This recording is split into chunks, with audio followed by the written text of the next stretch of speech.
Is it started? Oh. Good afternoon, everyone. I'd like to welcome you to our dialogue, activist dialogue on access to abortion in Eastern Southern Africa. Today, we're blessed with wonderful, phenomenal women who are extremely gorgeous and have been doing a lot of work as well in the SRHR field.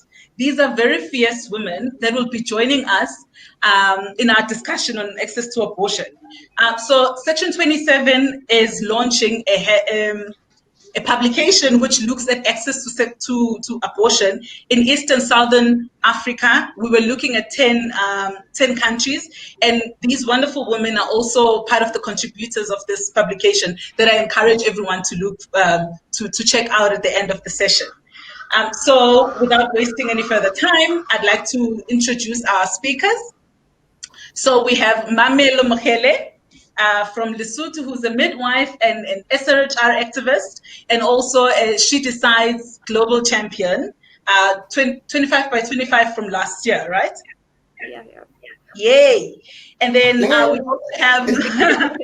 we also have my mother-in-law, Mam Lucy Masie, SRHR activist and the vice president of the World Young Women's Association in Zambia. So that's the WYWCA. And then we also have the wonderful sister-in-law. I have a lot of in-laws in this. Wonderful sister-in-law who is Hilma Shikwambi from Namibia, who is the chairperson of the Independent Midwives Association in Namibia and also an SRHR activist. Then we also have my girl from Malawi, Chimwemwe Mlongwa, an SRHR activist. And the Public Relations and Communications Officer at Her Liberty. And then my main speaker, basically, my favorite. Oh, everyone is my favorite, by the way. But my ultimate favorite, Dr. T, my role model. We have Dr. Tlaleng Mufokeng, who's a medical doctor and the author of Dr. T's A Guide to Sexual Health and Pleasure, and the current UN Rapporteur, the very first woman to become the UN Rapporteur for Health. So welcome. Thank you. Without wasting any time, I'd like to read our housekeeping rules. So for this session will take a maximum of an hour and 30 minutes.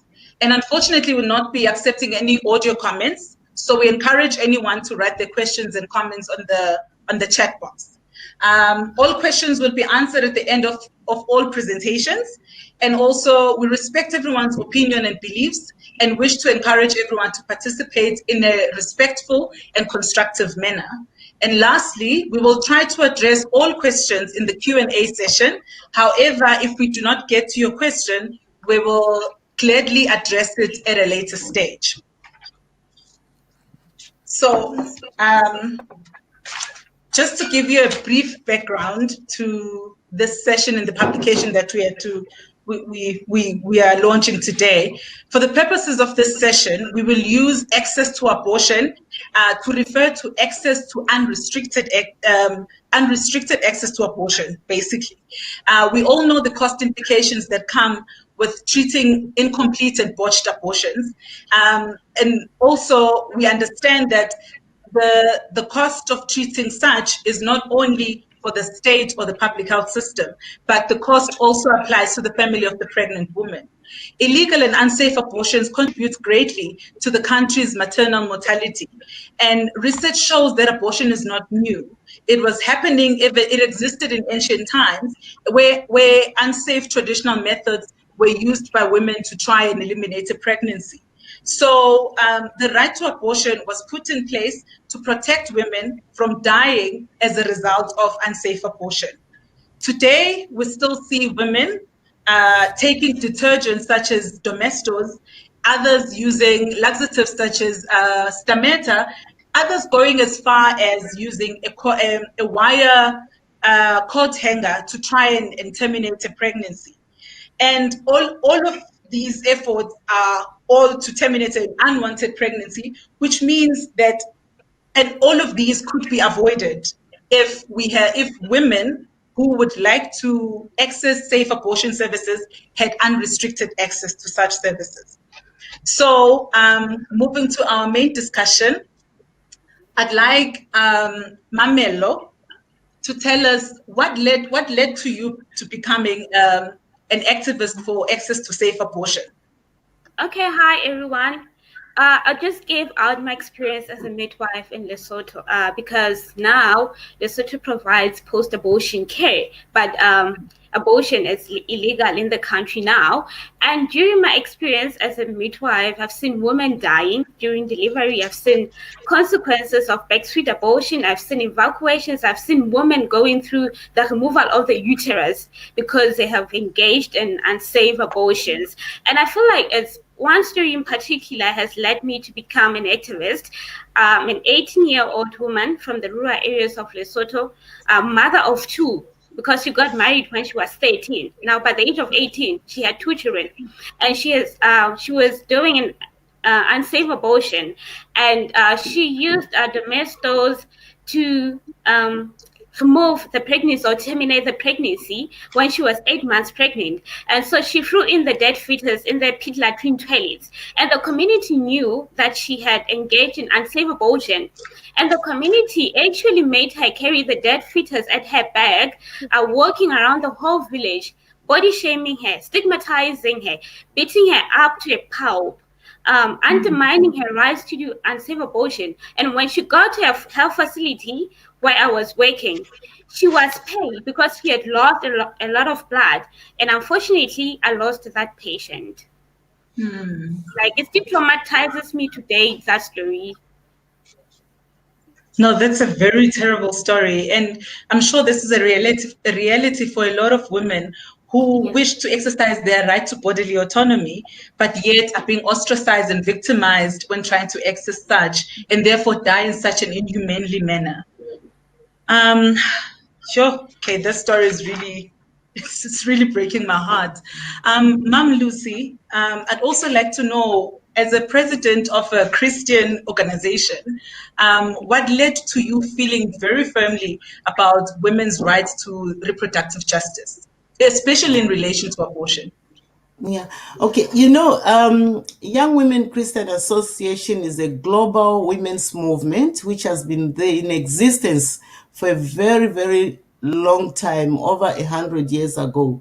Now, personally, without even taking you back in my humble days as a high school teacher, I would like to link up my interest and passion and purpose of making sure I participate in this safe reproductive health rights is because YWCA deals a lot with issues of gender-based violence, with an emphasis on violence against women and children, and especially the girl child.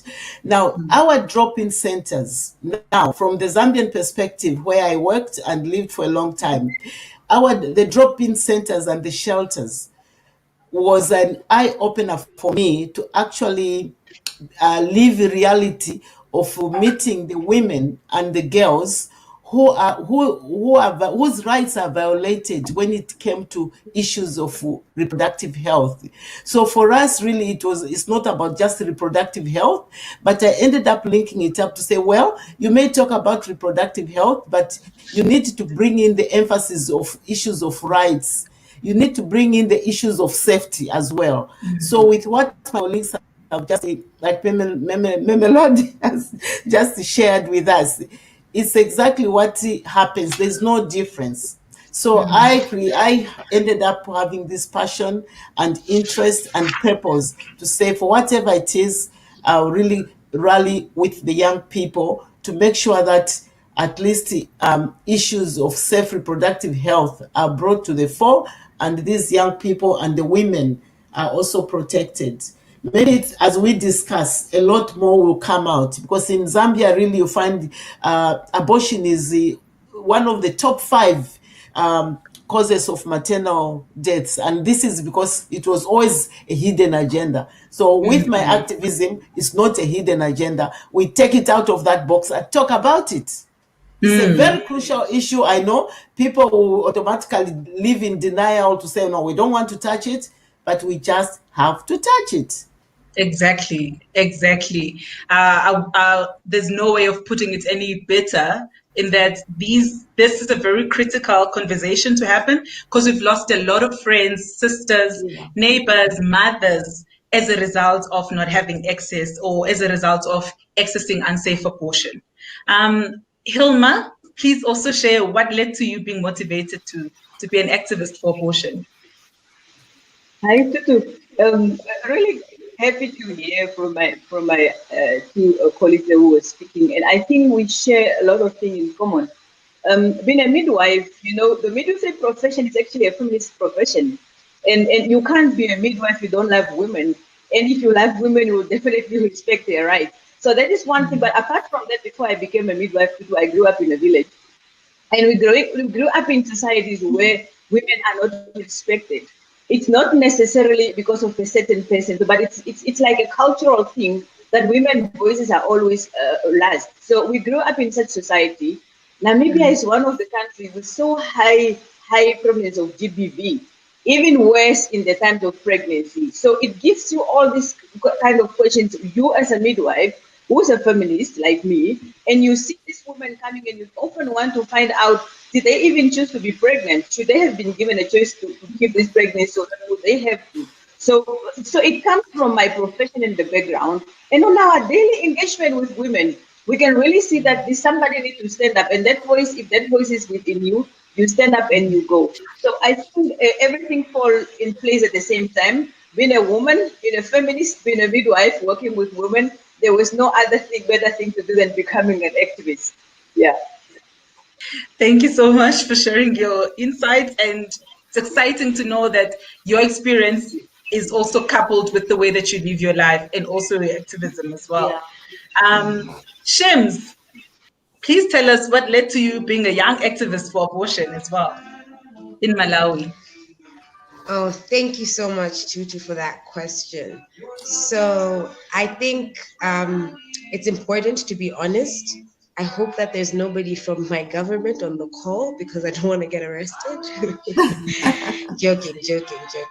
But I think that the reason I decided to become a youth activist and advocate for abortion is because I come from, I think, a place of privilege, and I have been able to access a safe abortion, and then later on in life, I had an encounter with somebody that I met years later who was not as fortunate as me, and it was basically it was not an option for her at all, because she did not have access to the resources to get a safe abortion. I don't know if I was proud of myself in being able to give her the resources to be able to access that, but I was raised by a single father, so it really just touched me that, can you imagine that in this world, me and her are from the same country, we literally live like a few meters apart from each other, but our lives are completely different. Access to information for her and for me is completely different. Access to certain services is completely different.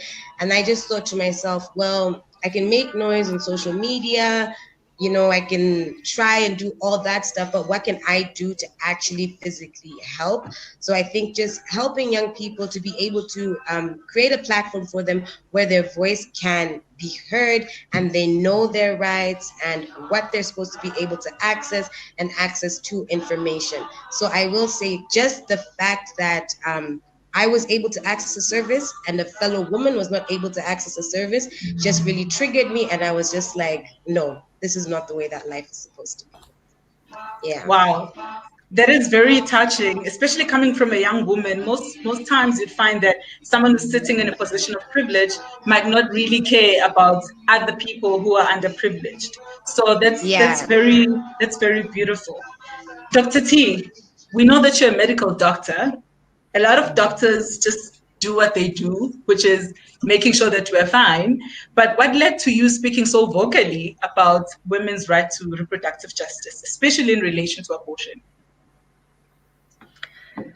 It's an important question, because often when we are activists, and this is something that I experience a lot, people tend to think that I'm speaking on behalf of other people.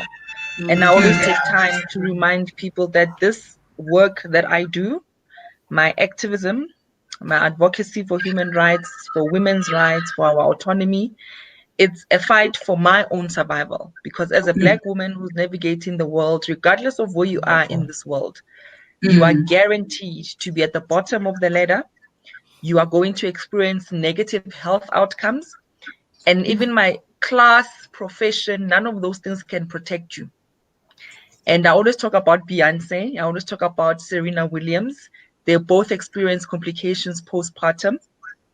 And because they were Black women, their pain was belittled. They were not listened to. People don't believe them when they were explaining what they were feeling. And if Beyonce and Serena Williams, with all that money in all the private hospitals that they can afford in the world, still almost died, can you imagine what happens to people who are women, who are Black in rural communities, in the developing countries, what is now called the Global South? If you think about women who are living in countries with hostile laws and sometimes outright criminalization of abortion, it tells you that we don't have a choice. For me, it wasn't a choice. I knew there was something wrong as a doctor who was treating young Black women with all sorts of complications, that this is not something of their doing. There's something and someone who's letting all of us down, because my default setting is one that I know that even in our Blackness, even in our womanhood, we deserve dignity, we deserve bodily integrity. And I didn't want to accept that for us, those things are not guaranteed. Those things are luck. And I thought, no, this is not the world where I want to live in. These things have to be guaranteed. Quality service has to be guaranteed. And therefore, that's how I became a medical doctor, who was then also an activist within the medical fraternity first, and then from the consultation room into what is now, a very recognizable, global advocacy for these issues. Wow, that's extremely touching, and that is very true, that being Black and being a woman is already a double-edged sword, which already prevents you and subjects you to a lot of injustices as well. Even quoting the big people that we would think Beyonce would never have such problems, at least because she has money, she has access to best everything. But they too also go through the same, because the privilege is not really there by virtue of them being Black and a woman. Moving to the second question, Mamelo, in the article that you wrote for us in the publication that we're launching today, you talk about multiple factors that impact access or impact the decision to legalize abortion in Lesotho, including political, cultural, social, and religious factors. May you give us a picture of what the state of abortion is like in Lesotho? You're muted. Unmute. Please unmute. Sorry. Yes. Firstly, I'd like to mention that Lesotho has ratified most of the continental frameworks, like commitments, like the Maputo Protocol of Action, where safe medical abortion can be done under incest or rape, and where a fetus can probe a health challenge to a mother. But now it is silent on the gestational age at which the pregnancy can be terminated. And also because our policymakers, they love to say Lesotho is a religious country, so they cannot decriminalize abortion, on the fact that the Catholic Church has a say on the duty bearers, and looking at the fact that majority of our health institutions in Lesotho are church-based, they are Catholic-based. So it is very hard or difficult for policymakers to actually implement the safe abortion law, because in actual fact, the Catholic Church, like, it owns everything, like the health institutions. But it is within these health institutions that teenage pregnancies is escalating. Unsafe abortion is escalating. And last year, Lesotho had the highest maternal death rates, by 618,000 deaths per 100,000 live births, and majority of contributing factors to maternal death was unsafe abortion. And we have one referral hospital, like the majority of the hospital, which is Queen Mama Hart.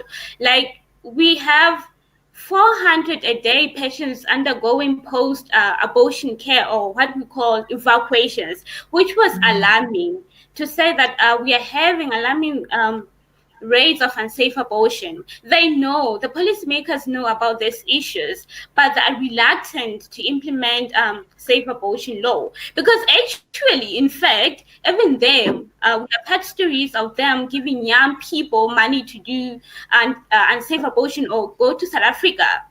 So it's actually happening. They know it, and majority of these cases happen to young people in the rural areas where they don't have access to information, access to health facilities, access to electricity. Where I'm working now, in the rural areas, and this is a place where young people are forced to early child marriages. Some of my young people in my community, age 13, 14, they get married to older men in the society because older men have money, or maybe they have farming, they can sustain their families. And it's actually a norm in my community to marry a young girl off because of our traditional law.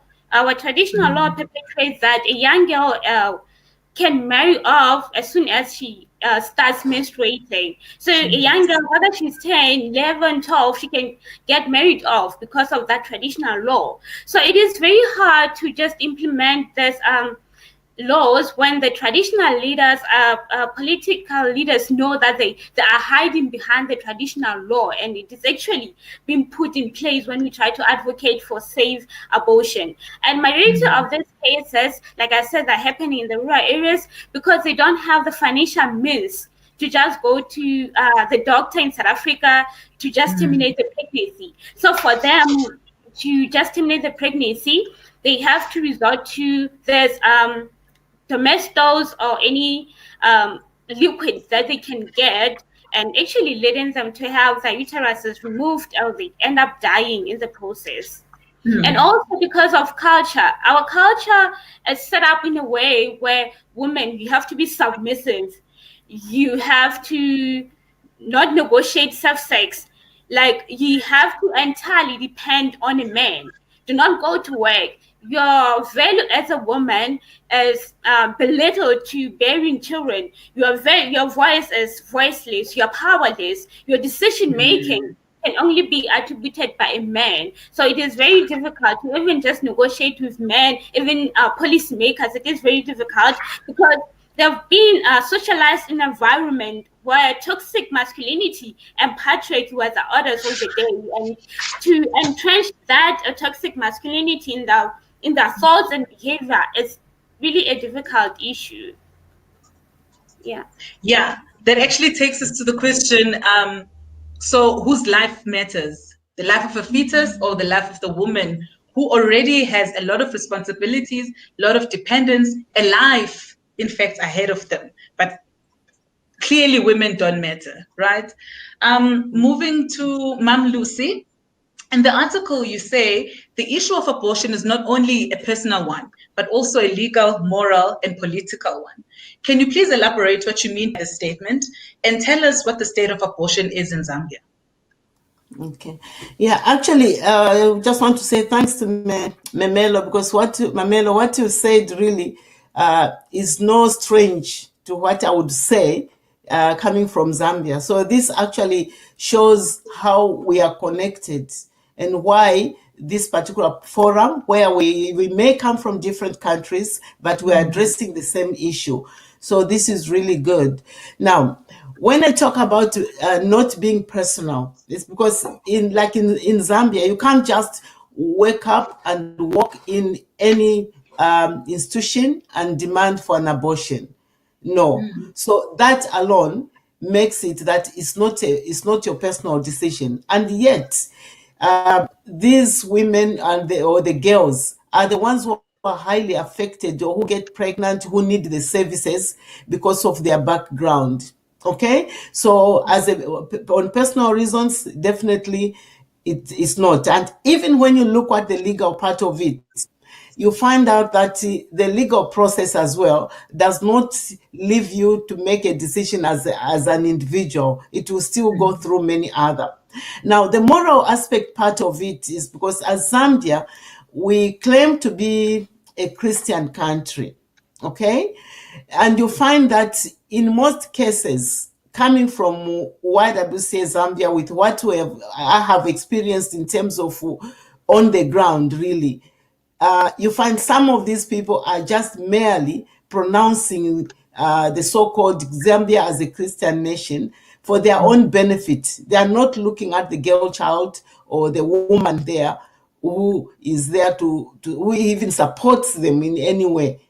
So they would demand for certain moral obligations which themselves do not follow, you know. And there was at one time in our drop-in centers, a month hardly passed without the so-called men of God sexually abusing the girls. It rarely passed. I'm sure if I checked the statistics up now, we still have that kind of a problem. But they will still instill something to do with moral, to say you have to live this way because you are the girl and so on. Okay? Now, when we link it up to the political aspect, all our laws, of course, are made, most of those they are all politicians. At the end of the day, if we have to have the protective laws, we make sure that we look up to the politicians. Like in Zambia now, we do have, of course, a penal code that prohibits abortion without following the process. But that process entails that there has to be some reasons why you are going to abort. They are actually all stipulated according to the law. They are all stipulated. Now you can just imagine everything is stipulated. You don't have any choice. So if you are not within that category, then you cannot abort. So that is one thing that we still feel that we need to enhance in terms of our advocacy work. Yeah. There's an issue, of course, of saying access to safe abortion, affordable contraceptives, comprehensive sex education, etc., etc. But when you talk about safe abortion as well, you find out that there are very limited institutions or hospitals where people can even access what is said to be the law. Okay, it's not the whole country. What about a rural person out there, or even in the peri-urban areas? They can't. They don't have that information. The information is more like very secretive, and this is where some of us who are advocates want to speak out and raise that awareness. And to raising that awareness, will be able to identify those flaws which we need to take to those lawmakers to address. Yeah. So it's all interconnected. It's all interconnected. And at the end of the day, issues of reproductive health cannot be separated from issues of reproductive justice in Zambia. Exactly. No. Exactly. I fully agree with you, Ma. And I like the part where I think I'm having a problem with my speaker. I like the part where you say religion is used as a scapegoat. So it's used as and when it suits a particular agenda. Yeah. So when it's abortion, oh no, extremely immoral. But when it's sexual violence, oh well, it's not even touched, basically. Yeah, exactly. So yeah. So moving to Hilma, I understand that in 2017, the former Minister of Health and the Shirisal's global champion, Dr. Bernard Hafiku, reignited the discussion on the importance of the legalization of abortion in Namibia by providing following an increase in the number of incomplete abortion and the baby dumping, fetus dumping, and the increase of such in the country. Recently, such discussions have resumed following a petition calling for the legalization of abortion in Namibia. Can you tell us briefly what the state of abortion in Namibia is and where the discussion regarding the legalization of it is at? Well, I have to say that the status of abortion in Namibia is where it was in 1935. And that is when by then the South African government passed the law of illegal abortion. So nothing has happened. And actually that former minister wasn't the first one. Almost every other minister, after we got independent, has brought this to the parliament, and nothing has happened. So quickly fast forwarding, recently, yes, it was brought back again by the current deputy minister. She brought it up because she thinks people should still debate it in the fact of in the area of actually looking into women's perspective. And nothing happened. I think the decision was put on hold. COVID came in, and the parliament was also on hold, but no decision was made. Of course, we have seen a lot of movement, those against abortion and also those in support of abortion. But you know, I was listening to Mam Lucy, and it's quite interesting because, in my view, I wouldn't want to argue the point of abortion with morality. You know, this is about people making decisions about themselves, because there are so lots of immoral things that is happening, and I don't know why we want to push abortion that side. It's not about morality here. It's about somebody making the decision of how they want. It's about liberating this woman. Mamela, what she framed is exactly the situation of how the black girl in Africa.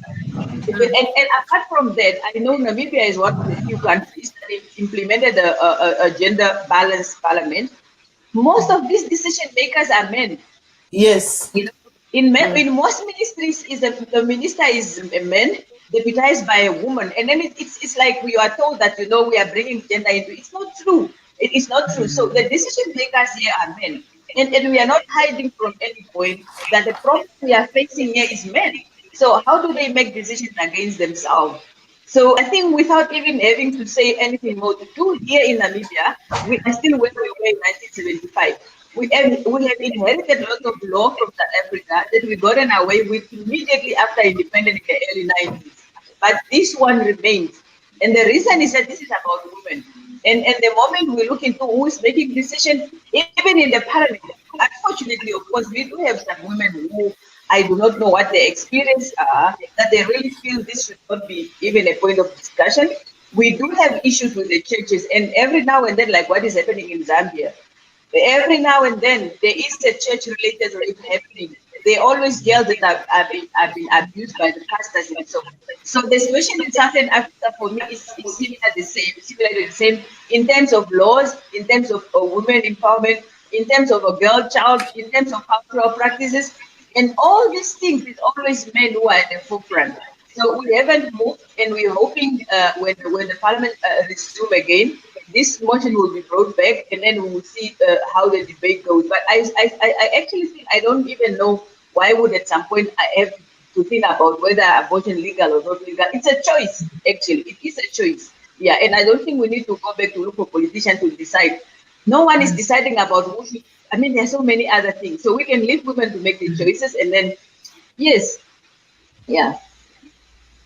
Hopefully, you will also inherit our current abortion policy, seeing that you've inherited a number of them. The current one.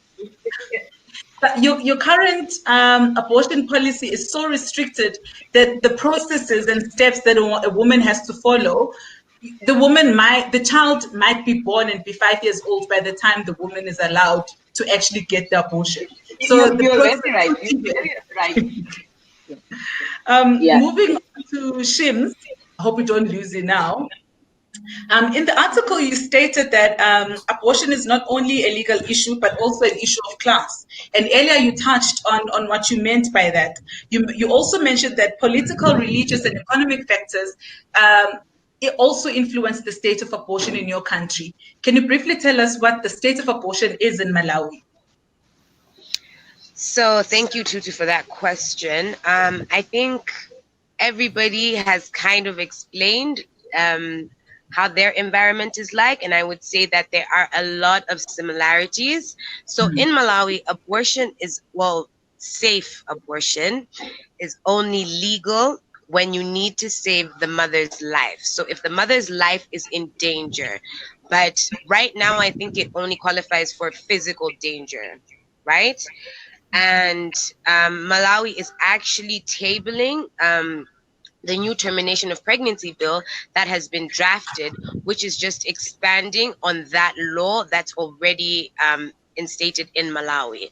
So they've just added 3 more points, which is someone should be able to access a safe abortion if their mental health and well-being is also in danger, if obviously the pregnancy is threatening to end the mother's life. So an ectopic pregnancy, stuff like that. And then if there are cases of rape, incest, defilement, stuff like that. So that's what they're basically, that's what we are basically trying to get tabled into Parliament. So as you know, Malawi had a re-election this year, and our new president is a pastor. So a lot of faith leaders are using that in order to, I would say, create a narrative that is very false in the media. So our biggest opposition in terms of the termination of pregnancy bill, advocating so that young women and girls can access these services, is definitely a class issue, because like I can see we're all saying, it's always men that are in the forefront. And we have this thing where we've been saying, you know, it's so funny how abortion actually only affects a man depending on who he has impregnated at the time. So if maybe he has a wife and he's seeing somebody younger, it's convenient for him at the time. But like I can see a lot of people are saying that the faith leaders and the church like to use religion as a tool when it's convenient to say, no, guys, we can smoke, we can drink, we can even rape people. But abortion, no. And I like what you said to say, do women's lives not matter? Because here the narrative that we keep on hearing is it's murder. You know, it's murder. And we're trying to get to work with the faith leaders to kind of understand, like, okay, so basically what you're saying is these people should die, essentially, because you said, oh no, why weren't they using contraceptives? And I think it's just, like we're saying, it's also an issue of choice as much as it's a political one. So right now in Malawi, the faith leaders are coming like really strong. A lot of people don't even understand the termination of pregnancy bill. So what we're trying to do right now as young leaders is just basically try to simplify the language of the termination of pregnancy bill, which we've already done and we're sharing on social media, and also getting young people to also understand. Oh, I think we've lost her. Shims? Back and forth with the faith leaders. Currently, I'm actually at, oh, sorry about that. Currently, I'm actually at a youth conference. We're celebrating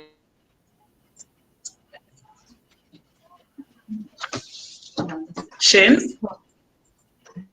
push for the termination of pregnancy bill so that the young girls and women who are in the rural areas that cannot even access services can be heard, and at least we can talk about this issue. Because I feel like in the other regions, we've noticed that, okay, you guys are at least able to have the conversation. But in Malawi, just to even be in the forefront and say, guys, I think people should have access to safe abortion, they're like, they're satanic.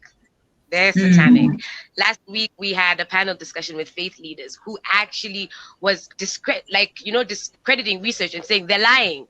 These guys are funded by the West and they're lying. It's a ploy to depopulate Malawi. So it's really, really hard trying to get people to understand that, you know, this is not just a choice issue, but it's also a really serious public health issue.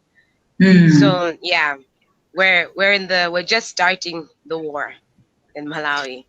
Yo, girl, it's extremely disappointing how women's bodies are so politicized. Yes. We do not have a say in men's bodies. In anything. We don't say anything, we don't do anything. But when it comes to us, everything is an issue. We have to argue for everything. Moving to Dr. T, you're an international advocate for SRHR, who's a firm believer in and who has fought very passionately for every woman's reproductive rights and access to reproductive justice. What would you say have been the barriers to the legalization and access to safe abortion in the region and beyond? I think the previous speakers have really summed up the different problems, right? From the issues of stigma and discrimination, from how religion and morality is used to shame women. And I think the other important factor we need to talk about is the fact that the medical undergraduate training for both nurses and doctors is still very subpar in terms of what is expected for them when they graduate in terms of clinical technique and clinical skill to offer this service, regardless of what legal framework there is. If I'm a nurse or a doctor, I should be able to treat my patients with dignity, with respect, and give them information to make informed decisions. And that is not dependent on a legal framework. And I think too many doctors, too many nurses externalize that responsibility. And it is our responsibility, because of the oath that we take, because we are the scientists. And my frustration particularly is the lack of medical people in the medical field who are advocating for patients' rights and advancing and advocating for law reform. We are the scientists. We are the ones who knows what are the problems with translating a policy into a service. We are the ones who are there with the end user one-on-one.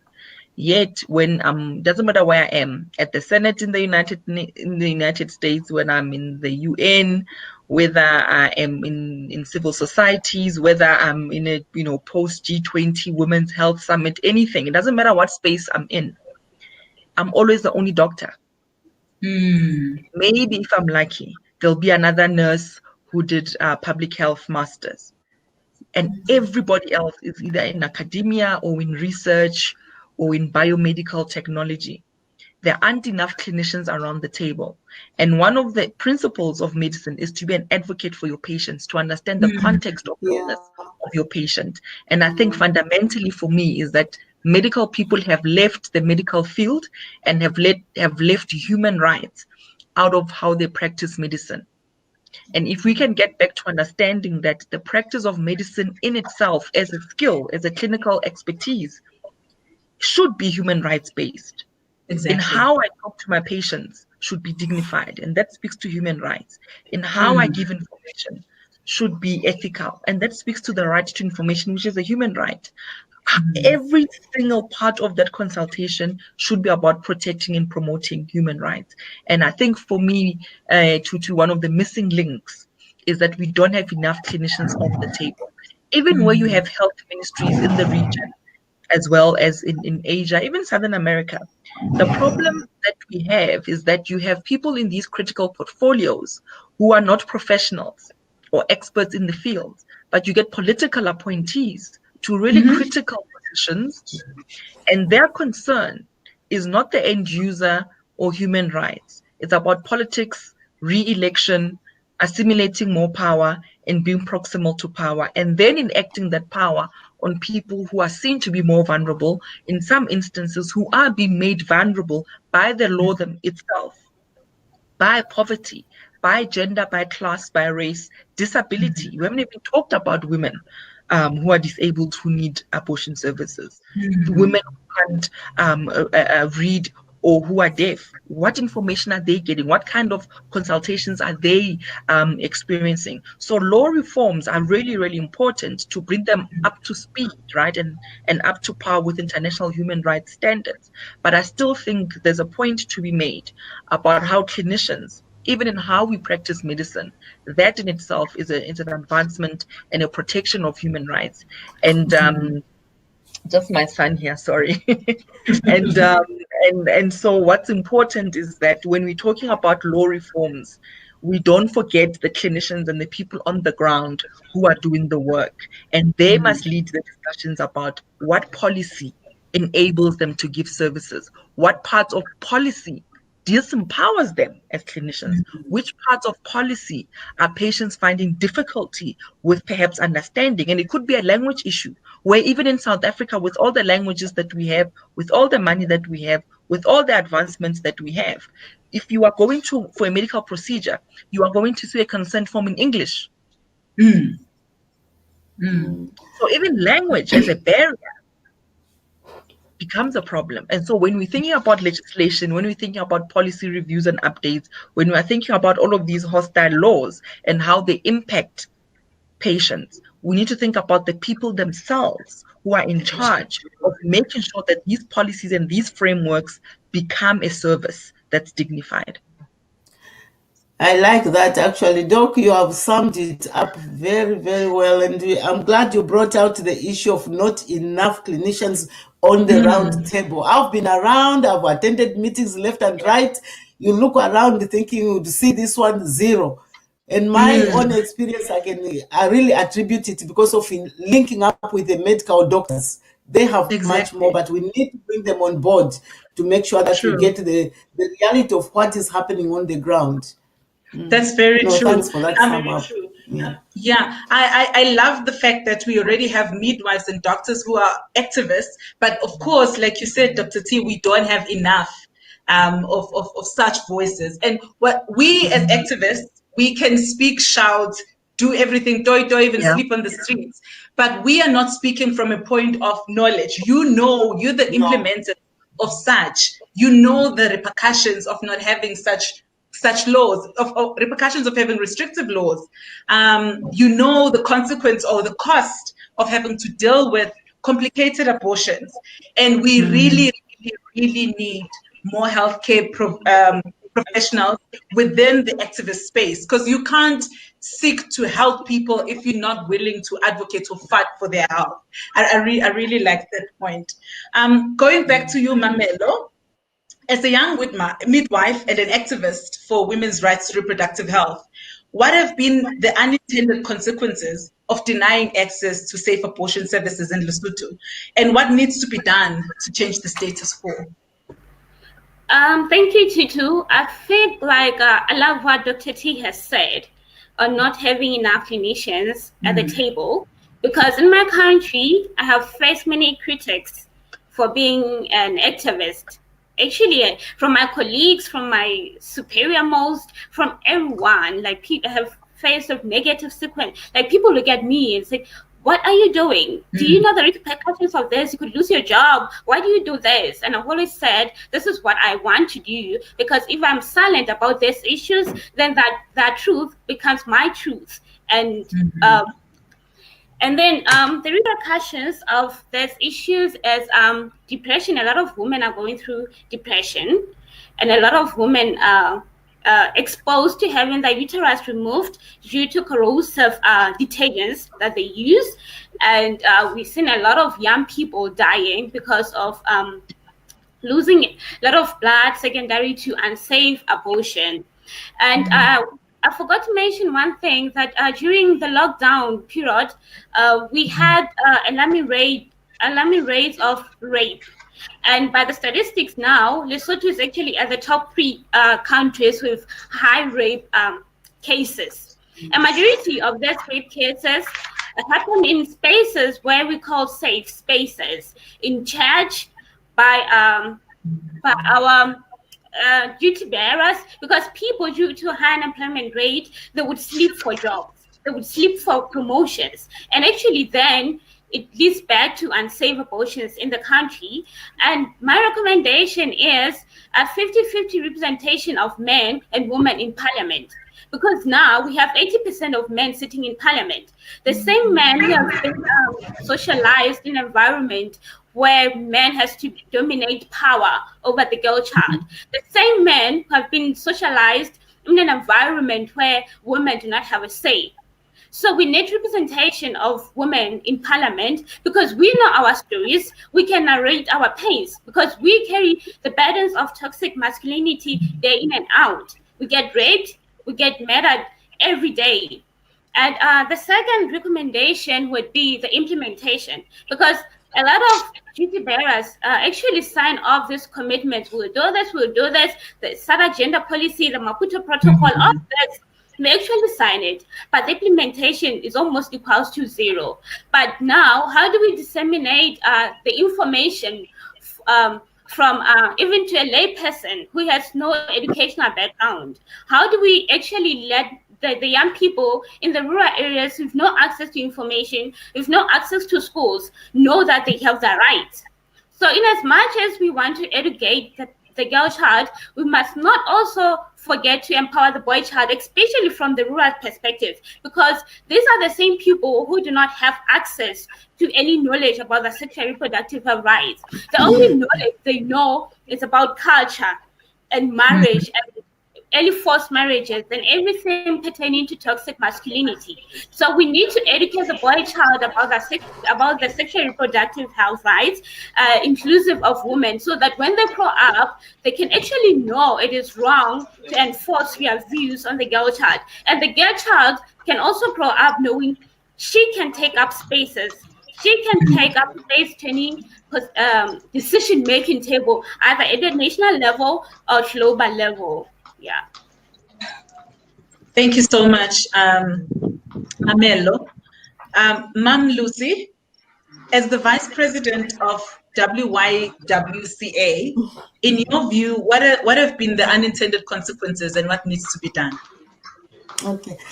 First, I think let me clarify my position. I'm World YWCA Vice President at the global level, and we are in over 109 countries actively. But I'm a member of the YWCA Zambia. That's how I end up being voted to the higher office. And I'm the immediate past president for YWCA. So I would not want to speak on behalf of the Africa region or anything, but in the general terms, as a movement, women's movement, we found out that you can't start isolating issues when you start talking about issues of reproductive health. Okay, now issues of social, economic, and the political inequalities play a very silent role in terms of perpetuating abortions. In Zambia, to be specific, you find out that up to now in our schools, the young people, we get a lot of young people who leave school because they go into marriage, they are forced into marriages, and we also have early pregnancies among these children. Now, they are not protected, even if they're not protected, and they do not find solace where to go if anybody wants to terminate the pregnancy. Yes, we do have the Termination of Pregnancy Act, but then, as far as I know up to now, it is still very old. It's a 1972 Act, which needs to be revisited. And this is where the so-called legal and safe abortion is provided. Like I mentioned earlier, you have risk to the life of the pregnant mother. Other considerations are put into it, like rape, defilement, and so on. But when it comes to the reality, this does not happen. So for us in Zambia, this is one thing that we have to really look into in terms of advocating. Issues of sex education. Right now, there's a big debate in Zambia. It just popped up to say we should not have comprehensive sex education in schools. You know, somebody just wakes up in the morning because they think they are too religious or too, I don't know, so nobody should talk about it to the young people. They have no, I don't know if they have done even the research to find out where else these children get that information. Because it's not just about me being in the class not to teach them or to teach them. But so you really start wondering what's going on. So this is a big debate, which I think for the last 2 weeks, it has popped up. And yet, in one of our provinces, a few weeks ago, a report came out to say so many young people are dying as a result of these illegal abortions and also the issue of maternal mortality. So we still have a lot of those people, which I think, as far as we are concerned, and personally, I take it personally because I directly work with the young people. I take it personally to see to it that at least if we're talking about the legal aspect of it and safe abortion, it must be meaningful. Like I'm taking from the doctor what the doctor has just shared with us, where we say we are missing people, more people who actually see it and deal with it, to be on the round table. Yeah, I'm seeing the same situation where we need to bring those. That's another way to reach out to those and give them the strength to come on the table, and together we can do something. Then lastly, actually, the issue of working in isolation is another one. It's not intentionally, but you find different organizations are addressing the same issue, but then different platforms and so on. So we need to make sure that we come together if we have something in common and address it. Like the YWCA, for example, YWCA in Zambia would go with the medical associations of Zambia to try and point out the specifics which we see, issues which come through our drop-in centers related to issues of abortion. And then they will be able to help us, since they are the ones who deal with those things in the hospital. So we need to kind of like come together, so that at least we put all our things, all our efforts together. And in advocacy, we talk about numbers. So if we have to make progress, we talk about numbers. And especially the abortion, I'm telling you, it's very, very, it's a very challenging topic, because we have let it be challenging and we are letting them play around with it. These same people who sit on the tables, the majority of the men, they don't feel it.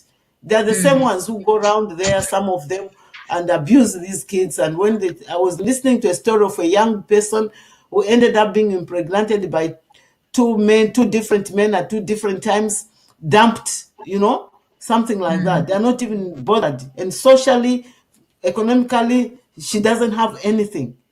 So, and then you expect a man out there who has probably made that girl pregnant to make a law that will befit that girl. No way. There's no way. So working together is one of the things that we need to address, or issues of social, economic, and political inequalities must be addressed together with what we're talking about today. It's interesting how when you speak of comprehensive sexuality education, no, that's taboo. You can't be speaking to our kids about sex. You speak about contraceptives, obviously, that's part of it. Then when the child is already pregnant, but then why wasn't she using contraceptives?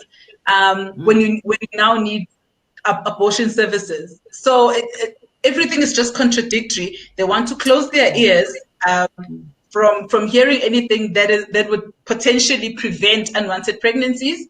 They don't want women to have access to these services. And also, when you're now pregnant, you're now a murderess, basically. Moving to Hilma, in your capacity as the chairperson of the Independent Midwives Association, in Namibia, what has been the cost of not legalizing abortion, and what needs to be done to change the status quo? Well, I'm enjoying more listening, and I wish I could listen to this discussion. I don't know until when.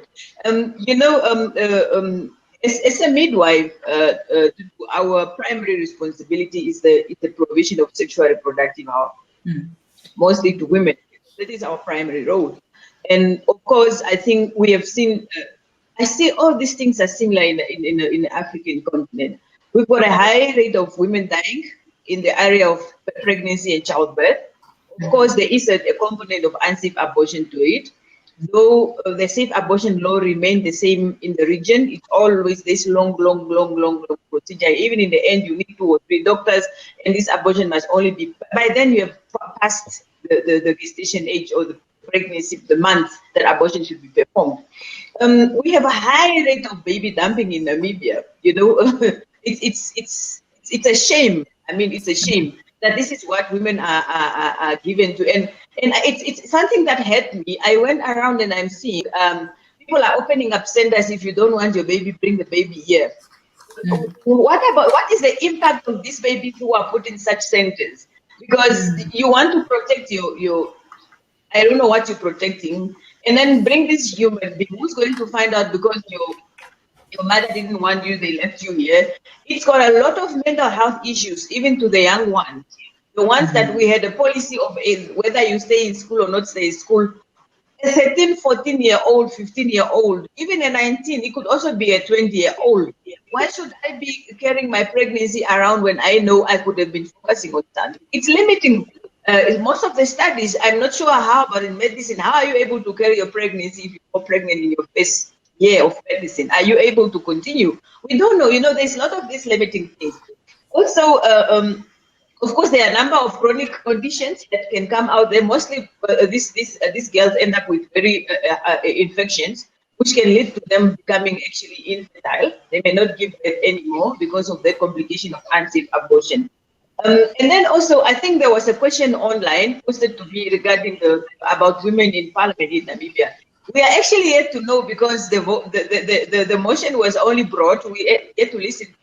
But I know immediately after this was introduced, 2 women stood up against it. I don't know about the ones who were silent.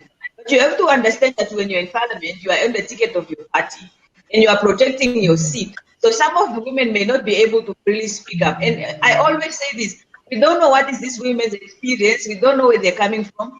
They are bringing themselves as they are. People who go to parliament are politicians and they are going there with a political agenda. So if this is not in their party manifesto, is not in their party's view, when you go to parliament, you present your party, that's my view, and you have to present what the party stands for. If your party is no abortion, you don't stand in parliament and be against it. And even in the general population, this abortion thing, I don't think is really about women only or men only.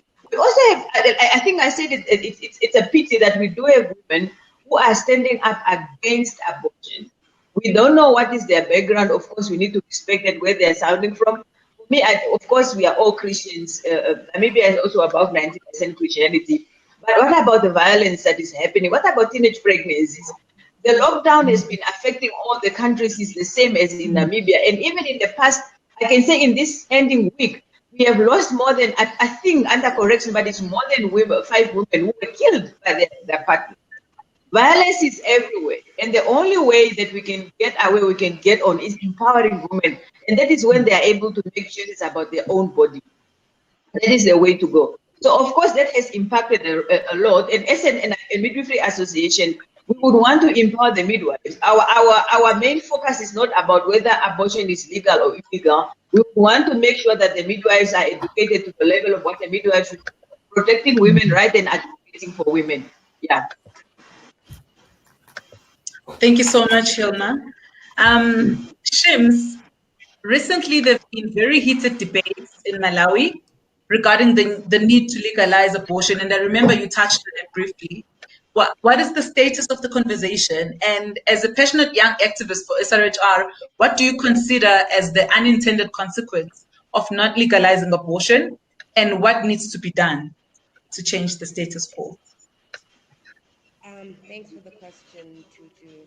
I think aside from the obvious, long-term complications that young girls end up doing to themselves, you also end up having a lot of unwanted children, like I think Hilma was touching on.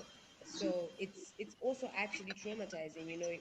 Where is the compassion in making somebody carry someone for 9 months, and then once this person is born, their mother like resents them or doesn't want them, or like she said, dumping babies. Like you hear some really, really crazy stuff. So I think also in Malawi, unfortunately, women don't want to own the issue of abortion, let alone sexual reproductive health and rights. So in as much as men are the ones that are dominating these spaces like parliament, being majority in making the policies, women are just really silent about it. So whether they're for or against it, you don't even know. They're just like, ugh, no, we'll let the men discuss that. We'll let the men talk about that, which is actually very, very, very, very sad, because like Hilma said, obviously we don't know their background, we don't know their experiences, but as a woman, I wouldn't say necessarily be able to understand, but I think there should be a form of honesty and compassion that the women in parliament should have, especially to young women and girls, because you're a woman, you know what patriarchy does, you know what power does, you know what politics does. And yes, it is true that you are there on your party's ticket, but it's very, very, very, very sad that when you're campaigning, you're telling all these lies and saying, oh yes, we're going to empower you, we're going to whatever. But when it comes to something that is a very, very, very serious issue, bodily autonomy, something that also affects them directly, they're like,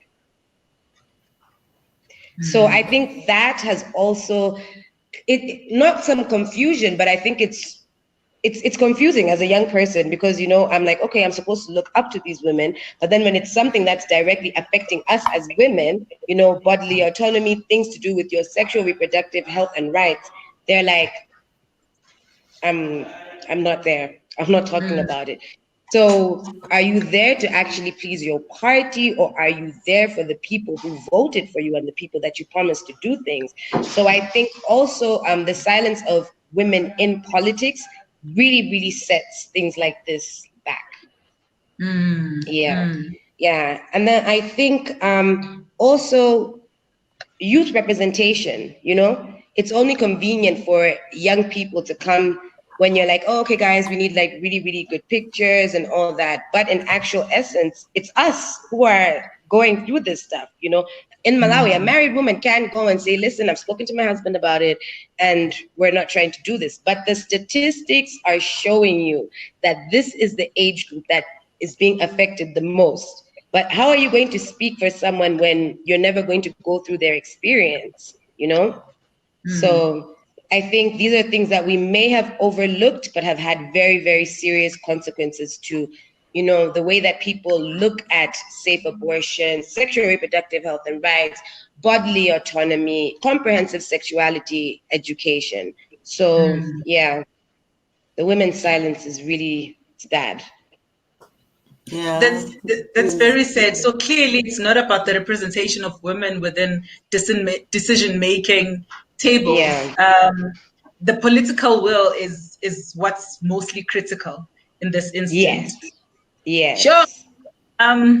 Dr. T, in your capacity as the UN Rapporteur for Health, what kind of support or mechanisms are in place for pro-choice activists like me to engage and collaborate with the UN in the fight for the full realization of SRHR?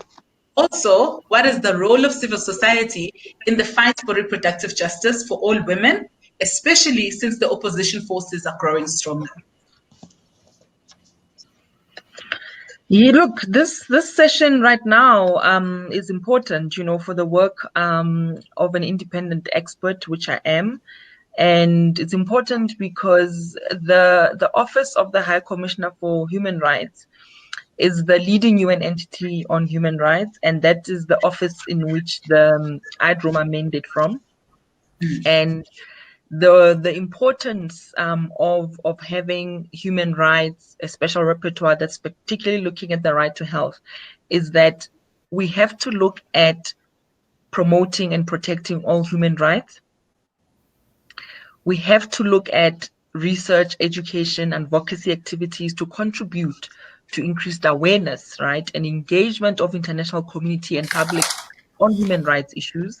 It's also important to assist governments, right, through especially my own experience as an expert bringing these skills to the UN, to help them firstly identify the human rights abuses, to prevent abuses, and to contribute in a meaningful way to situations that will really lead to everyone's right to, you know, the highest attainable standard of physical and mental health to be realized.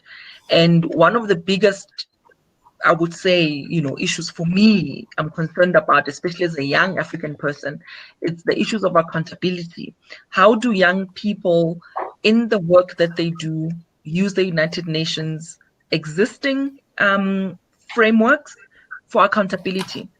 And I think it's really, really important, because as much as we are doing work that we do locally, we are connected to the globe. We know now with COVID-19 how, you know, if none of the countries are well and healthy, none of us are. And one of the biggest issues with COVID-19 has been around access to commodities, reproductive health commodities. In South Africa, we've experienced shortages of some of the medication that's required for medical abortion because it's being imported from Europe. So the issue of delayed in registrations of generic medicines to also assist with costs in both public and in private are one example of why we need to be advocating on a global scale, even though the issues we're facing may be very localized. And one of the other important things that I just want to, you know, remind everyone is that people can submit communication to the United Nations Office of the Special Rapporteur.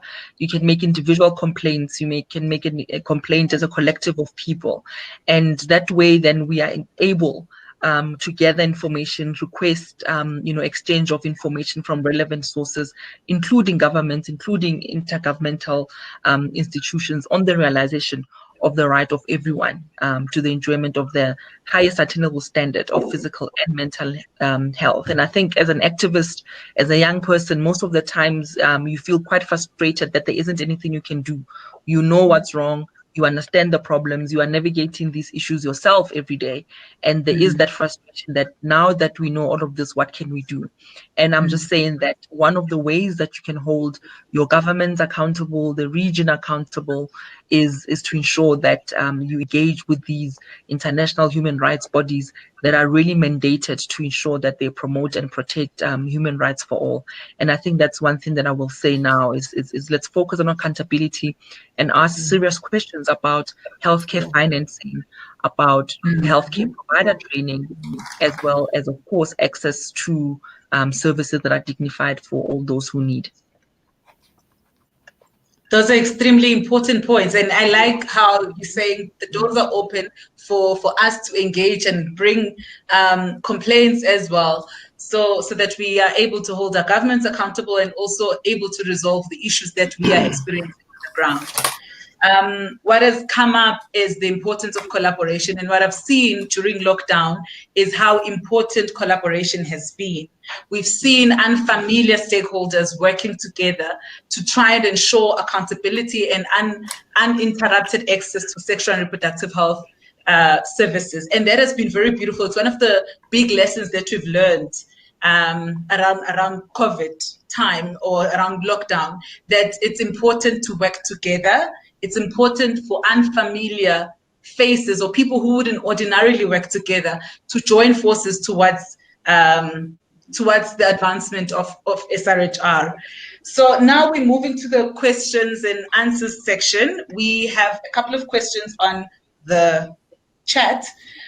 One that is addressed to any one of the panelists is, it seems that a big challenge will come once doctors and nurses appreciate their role in providing better sexual and reproductive health care. How do we grow the numbers of activists amongst the service providers? It seems that people who provide services will be well placed to provide the correct information to women seeking health care. It seems like this question is also agreeing with you guys. It agrees that it's true. And Tutu, for the last 3 years, I've been engaged in what I called advocacy in practice training for medical students and nursing students, undergraduate. And I focused mainly on undergraduate because I thought that's the best place to start. If they can graduate with the requisite skills, firstly, in terms of understanding human rights frameworks and understanding what advocacy means in real terms beyond just taking that oath when you qualify. And it's been fascinating to see how many students have told me that in their curriculum, in their structured learning, they don't learn about human rights. They don't learn about these principles that we are discussing today. They don't see themselves as nurses and doctors and why it's important in how they practice to promote and protect human rights. And I think it's very important for all of us to continue that work, because we also can't have a situation where, if Dr. T stops doing these trainings, she runs out of her personal money to maintain this work, the work stops. So the issue of resourcing of women-led institutions, of those specific institutions that are pro-human rights, that are pro-choice, and pro the protection of everyone's human rights should be resourced. And there is a question politically that we need to ask ourselves in terms of what's happening globally, in terms of politics and the pushbacks that we are experiencing around issues of women's health and women's rights, and particularly an anti-gender, and even now recently we've heard about anti-critical race theory agendas that are going around. So we need to be very careful and realize that whether we like it or not, the work is political. It's what we do about it that's the difference. The work is already political. And the reason why I say that is because with all of the work that we do, with all of the experiences that we have, with all of the different spaces that we occupy, our work still isn't funded. And the question is why? So, and therein minimize some of the issues that we find. But I think for me, it's been very important to engage and get back to assisting nurses and doctors have these extracurricular knowledge and a resource hub where they can go, for more information and to understand for themselves why it's important to be healthcare providers who understand the law and their role in gender equity and gender equality in general. I think that would also help with the issue that Mamelo raised earlier of victimization by fellow colleagues by virtue of her standing for women's rights. And also it would also help in issues of conscientious objection, where the healthcare providers would actually understand the importance of providing such services and also learning to put aside their religious beliefs. Hilma, would you also like to respond to the same question? Yes, actually, just a bit in addition to that, because I'm an educator too, and quite often our students in higher education, they're the one mostly dropping out, or they are affected because of the pregnancy, which is often unplanned. They tend to go to any other uncle or taxi driver who's able to assist them, see them through. And definitely by the end of their 4 or 5 years of training, they see no value in this man and they move on, because it was not really love after all. They were looking for means, because this is the society that we're living in. So I think it is important that, nurses, midwives, doctors, the midwifery scope is very clear. This is our area, is with women. And every woman that is coming near you, you are trained to a certain standard that you are able to identify. I like the Namibian perspective of the healthcare workers, because we've got guidelines that are helping us identify. I think South Africa is doing the same. The possibility of this woman being subjected to GBV, because we know it's very prevalent in our society. Of course, we, the healthcare workers, like Dr. T was saying, we are also coming out of communities. We are coming forth with our own belief. So becoming a nurse, becoming a doctor, becoming a midwife does not really change you to become an activist.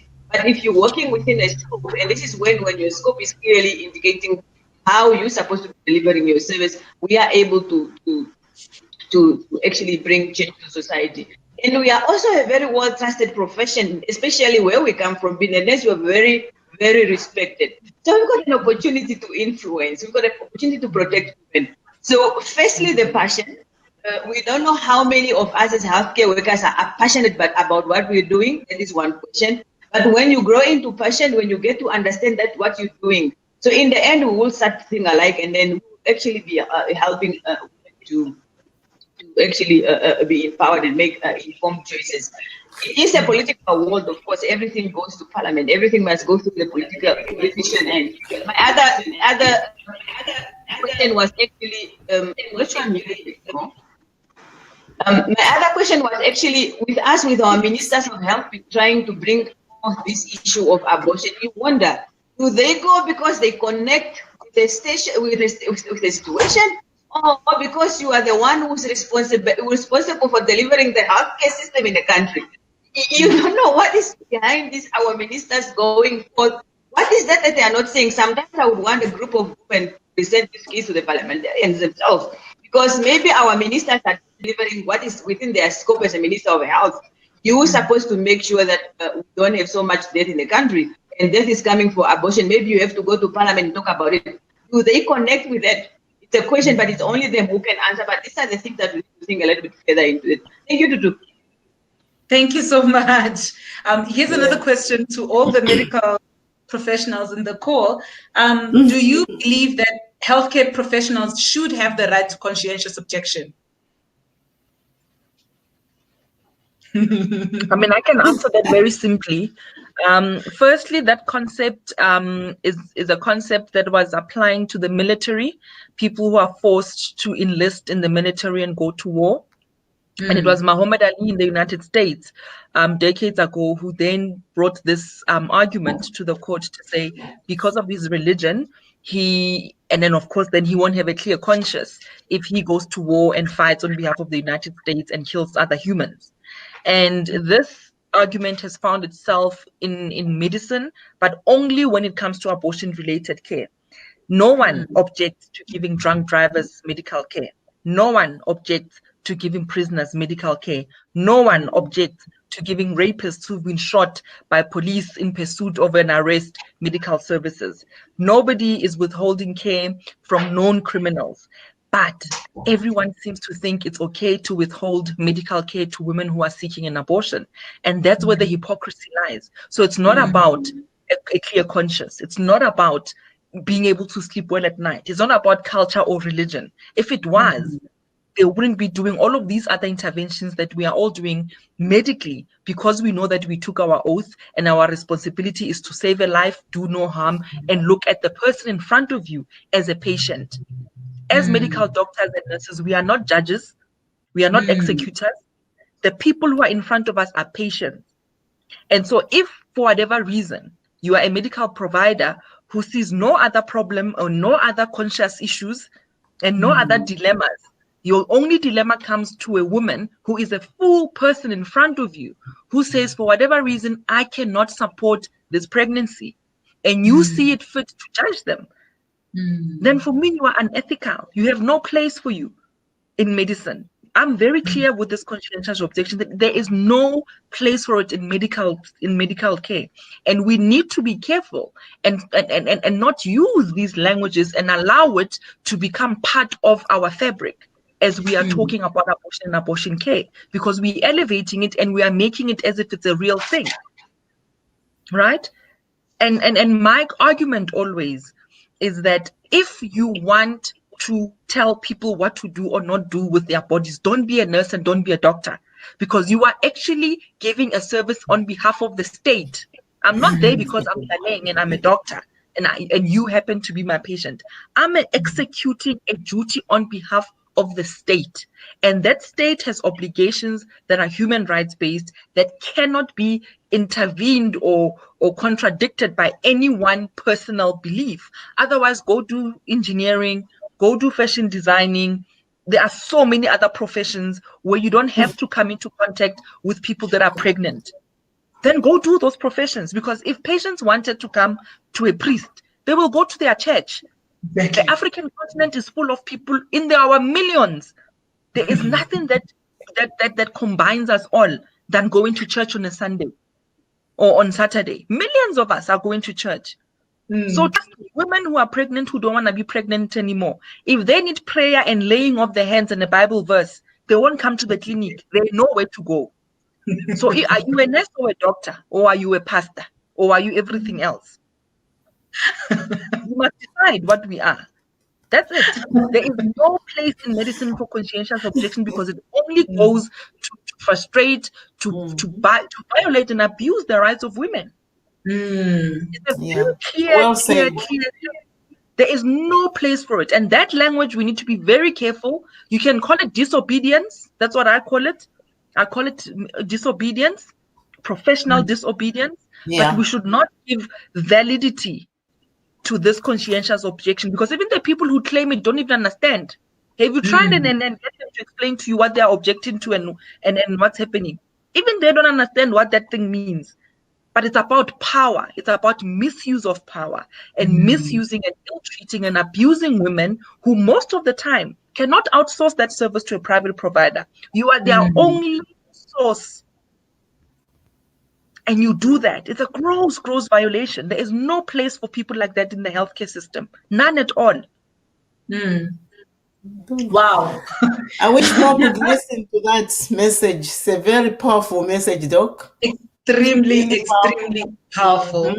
I always say that for any woman to decide that they want to terminate a pregnancy, it must take a lot for someone to get to that decision.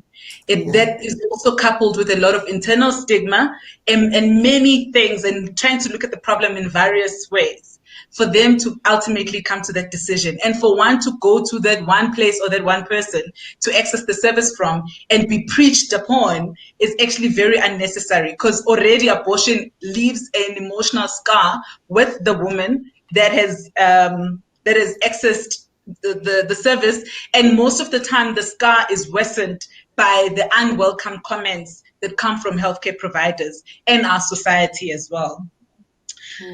We have another question here, which I'm assuming it would be directed at you, Dr. T. because you're the South African on the call. It says, how easy or difficult is it for a young woman in rural South Africa to access abortion services, and are there statistics available? So the simple answer that it's very difficult, and it's difficult for rural women, it's difficult for urban women, it's just really difficult. And I think the problem with South Africa is that whenever you hold the leadership accountable, they always, refer you to the law, to the policy. But that's fine. There's lots of things that are in black and white, but are they actually literally accessible? And the answer is no. I spend far too much time on Facebook and Twitter and WhatsApp every single day trying to refer people to providers across the country. Some in Lesotho, some in Namibia, some in Eswatini, and even Botswana. It's really that bad. And Marie Stopes have a global report that they do, and I can't remember which year, I think it was around 2010, when they showed that in South Africa, unsafe abortions that are happening outside of a healthcare facility outnumber safe abortions 2 to 1. And that is a really sad state of affairs for a country that prides itself with the constitutions that affirm access to health and reproductive health, and we have an act, the Choice on Termination of Pregnancy Act. It is so bad that even if you go on the National Department of Health's website right now, you can do it right now, and you put the word abortion in the search button, you are not going to get information. You are not going to get guided in terms of frequently asked questions. You are not going to get guidance about where to go for help. So the information that we have, we are scrambling around trying to connect with each other in terms of healthcare workers in the different provinces to support the work that we do. And my colleague from Lesotho must reach out, because she can't be isolated and victimized because she's protecting and promoting human rights. It can't be, right? So she needs to reach out as well, and we need to tap her into the support systems of healthcare workers and providers in South Africa too, because part of the system is that it doesn't just only punish women who need abortion. It punishes anyone in that system who's pro-choice. Yes. Whether you are a healthcare provider, it isolates you. You become the one who's problematic in your institution. So I know firsthand what those issues are, and for me, I think one of the first things we can do is no one must be isolated or victimized because they are a healthcare provider who understands their work and their role. So please reach out to us here in South Africa. Lesotho, you are one of us. I'm in Kwakwa now. I'm on the other side of the mountain. Practically, I'm in Lesotho.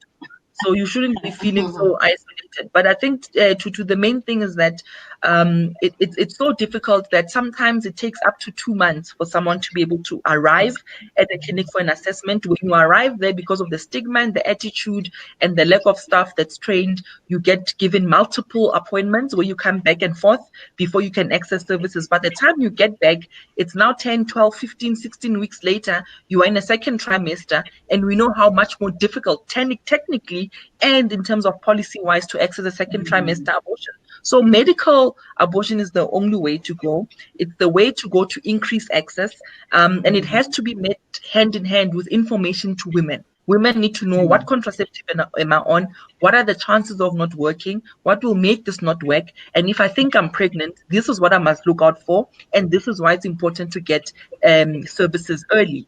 And I think that's what will change the game. But even in the government applications, they have all sorts of mobile apps, all sorts of money that they're spending year on year, hundreds of millions of rands.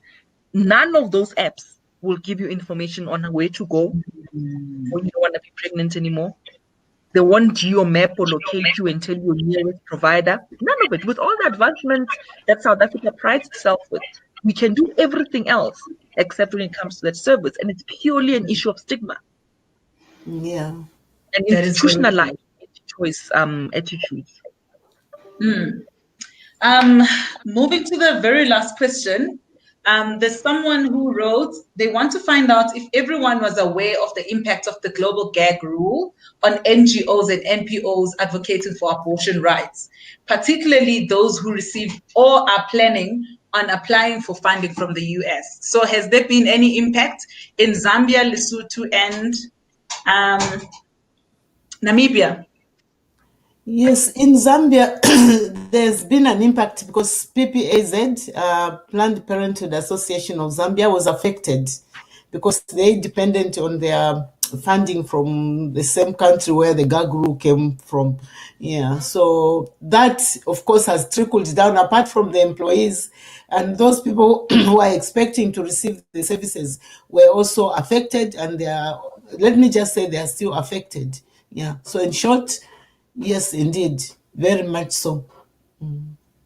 Okay, Namibia? Thank you. I want to give a general perspective into what is happening in Namibia, because I think Dr. T talked about how much of this activist work goes unfunded or underfunded rather. So I have no idea of an impact in such, because as I'm saying, we're seeing the same thing been happening over and over. Of course, we are seeing more people standing up into signing petitions that would like to legalize abortion. But of course, the GA has got many other impacts. But in terms of abortion, within Namibia, I won't comment on that. Mamela, You know, oh, sorry. Okay. And yeah, Lesotho has been greatly impacted by the global gag rule, especially on the accessibility of family planning commodities, because a lot of women were then struggling to even access commodities. There was just one method or two methods available. So the methods available were actually being accessed by the urban population, but majority of my clients in the rural population were then subjected to teenage pregnancies and safe abortions, early forced marriages, because no commodities were available. Even within the lockdown period, we were actually struggling with that availability of the family planning contraceptives. It was really a big issue. Yeah. Right. I see that we've gone just above time. I'd like to give all of you an opportunity to give your final remarks. Just 30 seconds per person, whatever final words that you'd like to say. So Dr. T, I'll start with you. Your key words, yes, key message.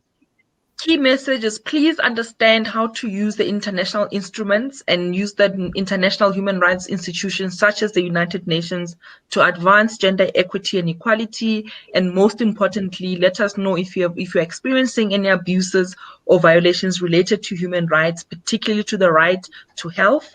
And please, please, please, don't be isolated as a medical professional. Tutu, you have my details. Please share the details with the colleagues and make sure that we support each other as clinicians in this very, very important discussion and the work that we do. Thank you. Thank you so much. Mamelo, the person that I have to give contact details to. No, thank you, Dr. T. Thank you. I really, really appreciate, because I've been facing with a lot of criticisms, a lot, that I wanted to resign from my job. No, don't. Yeah, it was intense. So yeah, abortion is a choice. It has nothing to do with morality. It has nothing to do with your religion or political, socio-economic status. It's just a choice, and we need to respect that abortion is a choice. Amen. Hilma? Well, I would want to repeat almost what my colleague said, but I would like to add that, legalizing abortion will not ask people to abort who don't want to abort. So it's for those who want to abort, and that's what I want to add on top of it. As a midwife, I really think I'm at the right position where I'm able to assist women that need my help as a midwife, and I'm always open to them. And I'm actually also looking forward to Dr. T's number, because I think I can tap a lot from mine. She can also help me also build the momentum around my group. So thank you very much. Thank you. Ma'am Lucy, any final remarks? Oh, okay. For me, really, it's about increased awareness among all the different levels, including the politicians, and also to be very specific when we want to bring out the abortion, so that it's not left as an attachment to just general self-reproductive health. We need something that will lead us to comprehensive response. I think that's my message. Oh, thank you so much. We seem to have lost Shims. I think she was having internet problems throughout the session. I'd like to thank everyone for joining us for this extremely important session and important discussion. And like to particularly thank our speakers. Thank you so much. Thank you for the work that you're doing for women. Thank you for being you and the passion that drives your work. And thank you so much for participating in this this discussion. I'd like to also encourage our audience to visit our website and check out our abortion publication on www.section27.org.za. So thank you so much, and have a great afternoon or evening. Bye. For me, it's still morning. Okay, thanks.